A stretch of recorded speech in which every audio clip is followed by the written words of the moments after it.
Salut les blogueurs, j'espère que vous allez bien, j'espère que vous avez passé une excellente journée et je vais encore vous informer sur l'actualité FC Barcelone les amis. Selon Mundo Deportivo les amis, Marc Bernal peut avoir le feu vert les amis pour jouer face à Valence les amis ce week-end. Donc c'est une bonne nouvelle, tantôt qu'on sait que Gavi est blessé, Baldé est blessé, les joueurs encore, Frenkie de Jong aussi s'est blessé, donc un renfort comme Marc Bernal au milieu du terrain, ça va encore faire plaisir à Hansi Flick à avoir des alternatives, à changer des systèmes de milieu du terrain parce que Pedri vient d'un match très serré, donc la fatigue pour faire jouer Pedri encore dans ces matchs pour qu'il ne se blesse pas.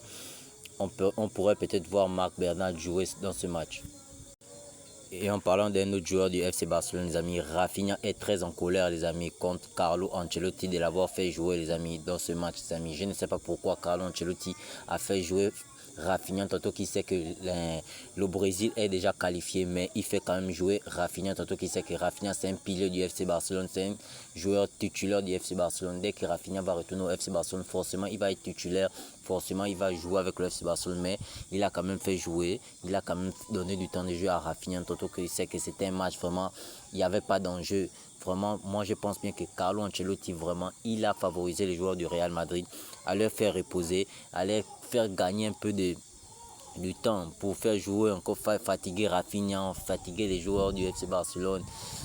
Pour moi, c'est une aubaine. Le Real Madrid, vraiment, leurs joueurs sont encore en forme. Et la colère de Rafinha est vraiment importante. Et ça vraiment, pour moi, c'est vraiment du favoritisme que Carlo Ancelotti a fait. Je ne sais pas qu'est-ce que vous en pensez. Dites-moi en commentaire si Carlo Ancelotti a favorisé les joueurs du Real Madrid, à ne pas les appeler pour faire seulement fatiguer Rafinha. Et selon Sport, les amis, Marcus Rashford pourrait être titulaire, les amis, à la place de Rafinha contre le match contre Valence, les amis. Pour moi, vraiment, c'est la seule solution pour faire parce que Rafinha revient encore. Il a joué net hier soir, même aujourd'hui en fait. Il a joué, il va encore revenir à Barcelone, joue encore un match vraiment très serré. Donc, mettre à la place Marcus Rashford qui doit chercher du temps de jeu, qui doit trouver ses repères avec le FC Barcelone, vraiment c'est une aubaine. Et Flick a eu une confiance totale à Marcus Rashford. Pour moi, oui, un entraîneur doit avoir confiance à ses joueurs, doit avoir confiance à ses coéquipiers. Pour moi, Marcus Rashford doit continuer à avoir du temps de jeu pour vraiment trouver ses repères. Kylian Mbappé est passé par là, le début du Kylian Mbappé, c'était vraiment catastrophique. Peut-être Rashford aussi, ça serait pareil. Et on va voir au milieu de la saison, Marcus Rashford va exploser avec le FC Barcelone. On ne sait pas moi. J'ai une confiance totale à Marcus Rashford. Et on part en défense, les gars. Andreas Christensen, les amis, pense qu'il finira défenseur central à côté de Pau Cubarsí, les amis. Pour moi, vraiment, c'est la charnière centrale que moi j'ai envie de voir, les amis. Cubarsí, Christensen. Parce que moi, Cubarsí, Arrojola, ce n'est pas vraiment ça. Cubarsí, Christensen, je l'ai vu dans les matchs amicaux que le FC Barcelone est parti faire en Asie. Vraiment, ça marchait un peu.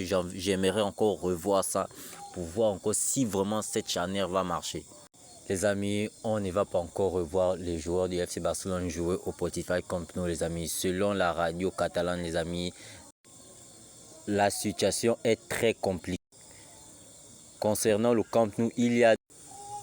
Et merci à tous ceux qui s'abonnent, tous ceux qui partagent, les amis. Ça fait du bien, ça soutient la chaîne. Vraiment, merci. Et pour tous ceux aussi qui vont encore aller s'abonner sur ma chaîne YouTube, vous pouvez partir, vous vous abonnez, vous likez, vous partagez, les amis. Ça va me soutenir.